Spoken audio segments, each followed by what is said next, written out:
Nabil Gélit, votre sentiment sur cette rencontre, un grand PSG ou un petit Dortmund? Pas un grand PSG, mais cette équipe de Dortmund, il fallait quand même l'éliminer. Moi, mon sentiment, c'est que Dortmund a laissé filer la qualification au match aller, parce que le 2-1, qu'on le veuille ou non, il était quand même bien servi pour le Paris Saint-Germain.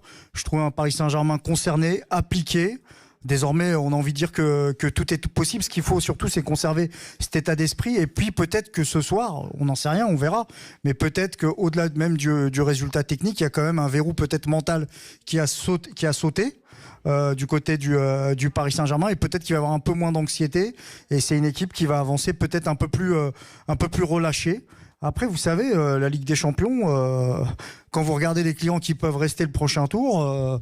vous savez, tout est possible. Hein. L'Atalanta est encore là. Liverpool, le tenant du titre, pourrait très bien se faire éliminer. Enfin, voilà, il y a le champ des possibles est envisageable pour le Paris Saint-Germain. Et puis dans le domaine de l'émotion, Olivier Delacroix, on a vraiment l'impression, pour sortir un tout petit peu du cadre stricto sensu du football, qu'il s'est passé quelque chose ce soir avec...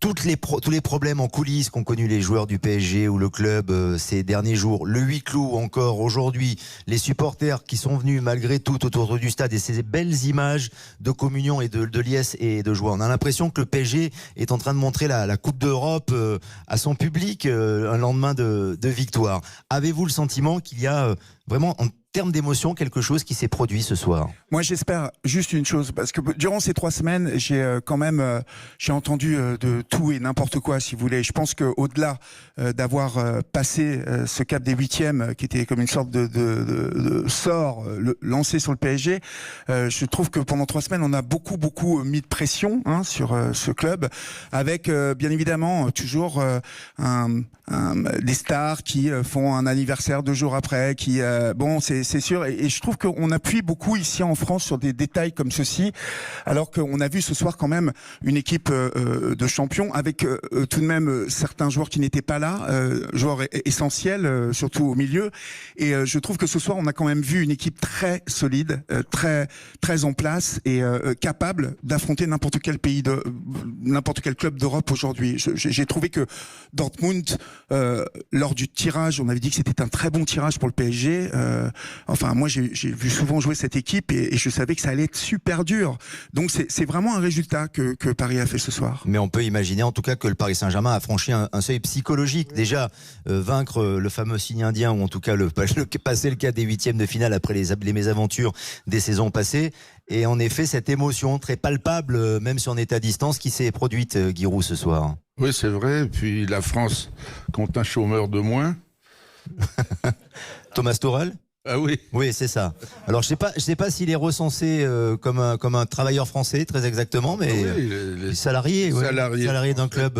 En droit au droit du pays dans lequel il travaille. Bon, très bien. Je suis content pour lui parce que je l'ai en moi-même critiqué parfois, même encore aujourd'hui.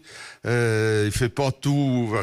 Je suis pas le Messi qui apporte, pas celui de Ben. Oui, pas celui de Barcelone. Ni l'un ni l'autre. Bon, je suis content pour lui. Voilà, confraternellement, je suis content pour lui. C'est vrai qu'on va en parler dans quelques instants du travail de Thomas Tuchel.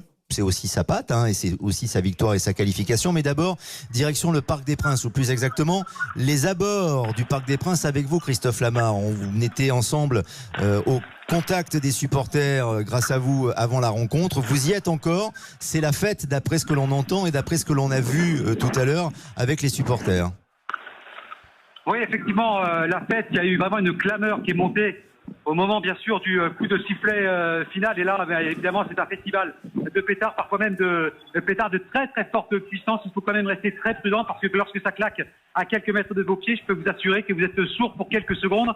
Mais pour le reste, effectivement, les supporters ont véritablement explosé de joie, et expliquant bien sûr que la malédiction est terminée malgré ce match à huis clos. On a gagné, on est en quart de finale. Évidemment, les gens voulaient aller beaucoup plus loin, alors que là, je vois quelqu'un passer devant moi avec quelque chose qui ressemble à un pétard très très puissant, et donc il vaut mieux s'éloigner. La fête n'exclut pas quand même évidemment de rester très prudent, mais c'est vrai qu'ici c'est un petit peu la folie. Alors ça commence quand même à refluer assez largement. Il reste, voilà, je ne sais pas si vous entendez derrière moi, je ne sais pas si vous m'entendez très bien. On vous entend très bien. Mais il reste encore quelques centaines de supporters massés devant le virage Auteuil.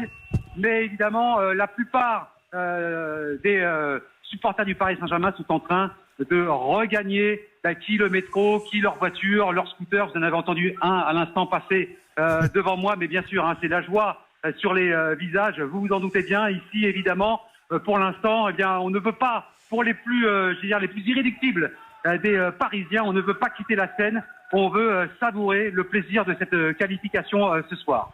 Et cette liesse, on l'a entendu, on l'a vécu avec vous, Christophe Lama, on l'a aperçu aussi sur nos images, les supporters. Ça, c'est une image très très forte, les supporters au pied du Parc des Princes, qui sont restés là pendant tout le match, qui sont récompensés, salués et célébrés par les joueurs qui sont venus en surplomb sur l'un des murs de l'enceinte du Parc des Princes. C'est vraiment une très très belle image. Alors en effet, le PSG brise la malédiction grâce à ses joueurs et aussi grâce à son entraîneur. Est-ce qu'on peut le dire, Reynald Pedros, que c'est grâce à Thomas Tuchel aussi que le PSG s'est qualifié ce soir? Oui, on peut le dire sans aucun problème. Le match aller avait été gagné par Lucien Favre tactiquement, et on l'avait dit. Le match retour a été gagné par Tuchel. De quelle manière? Quelle a été sa stratégie? Comment est-il arrivé? Il est revenu déjà à un schéma plus classique que les joueurs connaissent. Après... je pense que le levier aussi de certains joueurs qui n'étaient pas là, Mbappé pas au départ,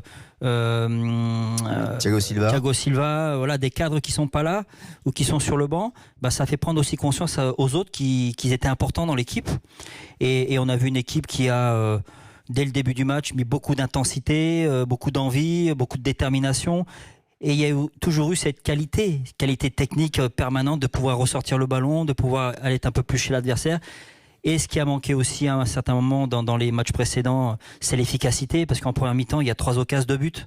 Et ça, c'est très important au très haut niveau.